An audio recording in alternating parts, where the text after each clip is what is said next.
bright, ain't no. We got just decide. Hey, what's up, YouTube family? This is Nzali with Nzali Takes Africa. If you are a Black millennial woman and you are looking to live, to work, or to play on the African continent, then this is the channel for you. So today I am going to celebrate myself. I'm going to celebrate other Africans of the diaspora that live in Ghana. And I'm going to do almost like a little reflection about citizenship. So as you all know, I started my journey living in Africa in 2015, where I joined the Peace Corps, moved to South Africa. After doing my Peace Corps service, then I moved to Ghana, West Africa. And so since being in Ghana, 2019, I was able to obtain citizenship. So now I have citizenship, of course, in my home country, the US, and in Ghana. And a lot of people have questions about how that happened, why I decided to do it, how can they do it, and you know, just a whole plethora of questions like that. So first things first, last Thursday, another group of African Americans, this will make the third batch, have been able to receive their citizenship in Ghana. Clap it up, clap it up, clap it up, clap it up, clap it up. Okay, so that is super duper exciting. And it's exciting for a number of different reasons, right? So I'll talk about my personal feelings about it. So one of the things that Africans in the Americas, and that's who I'm speaking to, are African Americans, Black folk, however you categorize yourself.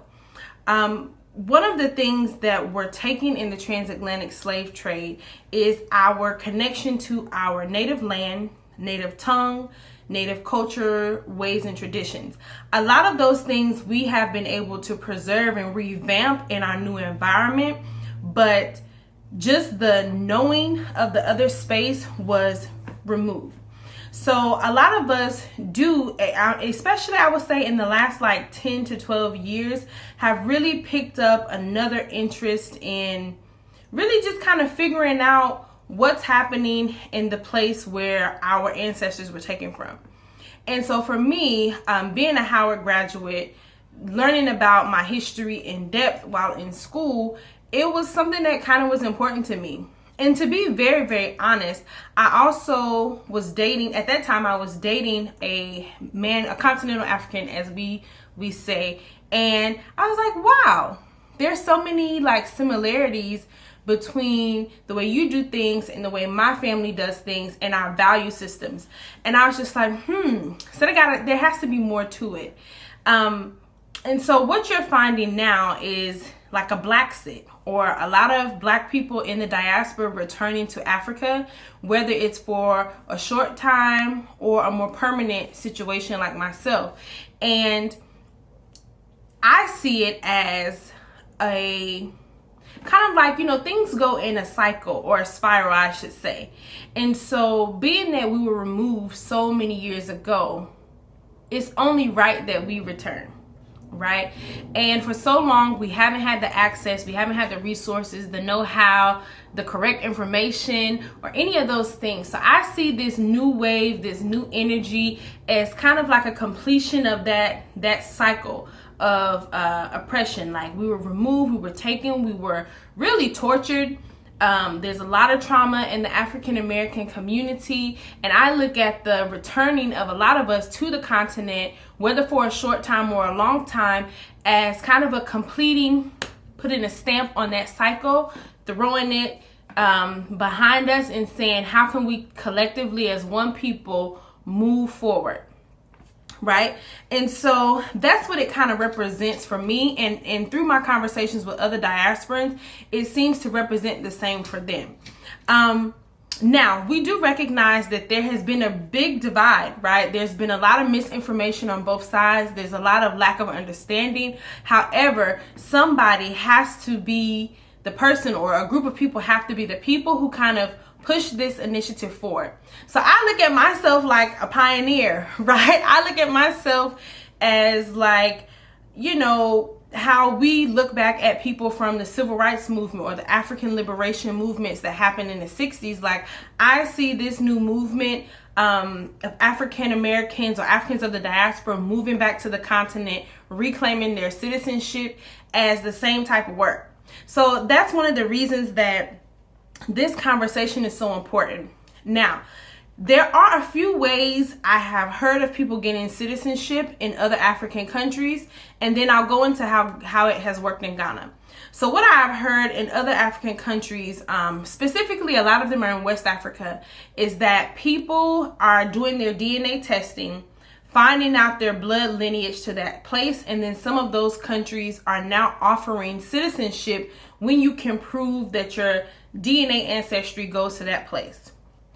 The difference between those situations in Ghana is that Ghana, as it stands today, for the 3 batches of people who have received citizenship, they did not require a DNA testing. They took a more Pan-African approach, which is no matter your DNA testing, the tribe you come from, you are African. We acknowledge and recognize that this unique group of people, historically unique group of people, were taken, and it really doesn't matter if they were Fanti, Ashanti, Ewe, or Eve. It doesn't matter. They're African. And so that's one of the unique things about Ghana. So throughout the history of this movement of liberation, Ghana has always kind of taken a more Pan-African approach, I think, than some other places. And I think a lot of that can be attributed to its one of its founding leaders, which is Dr. Kwame Nkrumah. And so because he took that approach, he kind of infused it into the fabric of the country, I should say. So when it came to Ghana, the citizenship that has been given out to the 3 different groups of people, myself included, all of those were by executive order, meaning the president of the country granted us citizenship. And for my particular induction, the president was there. He did our swearing in. We shook his hand and we became citizens, right? So that's been the difference. I didn't have to have any DNA testing to prove that I had lineage to Ghana.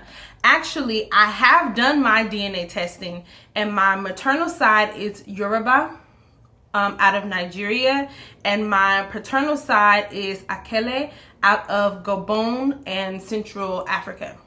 So I actually am not even genetically or in DNA ancestry wise Ghanaian, right? So, but I am an African, and Ghana, unlike a lot of other countries, has recognized that fact and said, if you can't have it somewhere else, you can have it here. So how do you get citizenship in Ghana? As it stands today, citizenship is by presidential order. However, the lobbying forces are continuing to push for legislation that is already in Parliament to make this a more standardized procedure with immigration and Ministry of Foreign Affairs, so that it doesn't have to be every 2 years, every 3 years, or up to the discrepancy of an individualized president.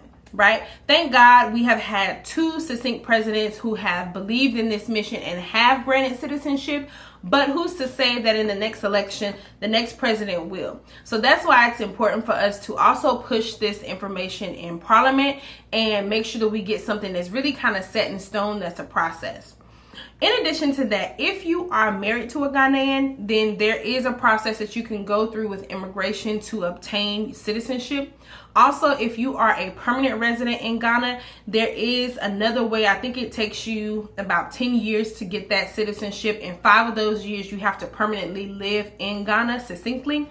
So it is a bit of a longer process than what it took for me and for the other people who are a part of those 3 batches of people. However, again, those are the ways that the citizenship is available, and there are a lot of benefits that do come with having this citizenship, especially if you're a person who's interested in business endeavors in the country, and you're a person who's interested in having more of a voice in the goings on of the country. So how did it all come about? 2016, 2017, I moved to Ghana, And maybe within a few months of me being there, there were these meetings that were taking place through the Ministry of the Future, MOF, which is headed by Dr. Milano. I don't know if he still heads it at this time, but at that time he was the person who was over it. And really, Ministry of the Future was an advocacy group for Africans of the diaspora who live in Ghana. So he was hosting a series of meetings that was getting together Africans of the diaspora and talking about us lobbying for citizenship. Prior to me getting there the year before, 2016, the former President Mahama had given it to a small group, I think of maybe about 30 something people, right? It was a very small thing, not very publicized, but that set the precedent that this can continue to happen. So then by the time I came around, 2017, the lobbying groups for our community in Ghana had started to gather people, gather resources, gather data, right, showing our financial contribution to the Ghanaian space, right? And so all of that was being collected, and we were told to, if we're interested in gaining citizenship, sign your name on the list. I was new to Ghana. However, I had enough wherewithal to know that if I can get an African passport, that would mean a lot for me and my family and my lineage, regardless of the country. So I put my name on the list, right? I didn't ask no whole bunch of questions. I just signed up. Then as the years went by, we continued to have these lobbying conversations, right? Different meetings about how we should approach it, which government officials we should talk to. There were conversations between the president's office and our lobbying groups to talk about how we really could facilitate this in a meaningful way. 2019, Ghana launched the Year of Return, which was a political tourism campaign that really called members of the diaspora to come to Ghana. So that was the moment to strike, right? So we as a community banded together and said, well, if we're doing this Year of Return in Ghana and you want us to promote and push it for our people, then we who actually live in this society need something very tangible. So we said we want more citizenship for people who actually live in Ghana and who are from the diaspora. And that could mean Black Brits, that could mean Black American, South American. You just needed to be a product of the transatlantic slave trade, right? That was the real basic qualification. So they said, okay, we had a series of meetings with the Office of Diaspora Affairs, which is a branch of the president's office that deals with matters that are attributed to the diaspora. That office is still up and running. They do offer a lot of different resources and information to those who are visiting and looking to repatriate to Ghana. So we had all of those meetings, and then out of nowhere, I get a call from Miss Millie, and she was like, it's time. Like, Ministry of Foreign Affairs is about to start the interviewing process. You have to get your background check done, your fingerprints done. This is where you need to go. This is how much it's going to cost you. And this is the date and time for your interview. Now, if you are an African immigrant and you have migrated to the U.S., then you know that the process never goes that fast. And the interview is really like, it can be intimidating, it can be intense. So in my mind, that was my point of reference for immigration interviews, because the people that I knew in the States who were African immigrants, they're the only people that I knew who had gone through like an immigration process. And they were telling me about their interviews, and I'm just like, I don't know anything. I don't know the language that well. Am I really gonna pass, right? So push come to shove, the day of the interview shows up. I walk in there with just myself. I didn't even bring my passport, to be quite honest. I go up, and my interview, I promise you not, was all of about 5 minutes. They asked me my name. They asked me, and my legal name, not what I go by, right? They asked me my legal name. They asked me how long I had been in Ghana. Do I work in Ghana? At that time, I was the assistant principal at a international school. So I told them my school. And then they asked me, was I married? I said no. They asked me, did I have children? I said no. And literally the lady who was like leading my interview was a panel of people, like immigration officers, some other lady. It was like maybe like 5 or 6 people. Literally, she closed the folder, pushed it back, sat back, and was like, okay, thank you. And I was like, shit. Like, I think I failed the interview. My interview was only 5 minutes. They didn't ask me nothing. Like literally, that was it. I was just like, oh my God, oh my God, oh my God. Like, I don't think I got it. I mean, they didn't ask me anything. They didn't even seem like, they didn't ask me for any documentation, you know? And so I kind of left that defeated.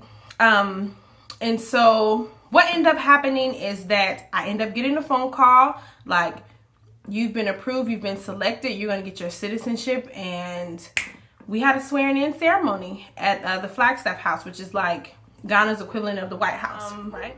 When it comes to really thinking about, can you repatriate, can you be an expat in Africa and all of this stuff, like having that citizenship really put the stamp on it for me. Because it's like, okay, now I know I can get national health insurance, I can vote, I have certain privileges when it comes to land, I have privileges when it comes to business registration. Like, I'm not paying those foreigner taxes, I'm not paying the foreigner registration fees, right? When it comes to other Africans of the diaspora wanting to set up business, I can be a stepping stone, because you need a Ghanaian to basically partner with you if you want to do it for a reasonable amount. I myself and other Africans of the diaspora who have that citizenship, we can help you all do that.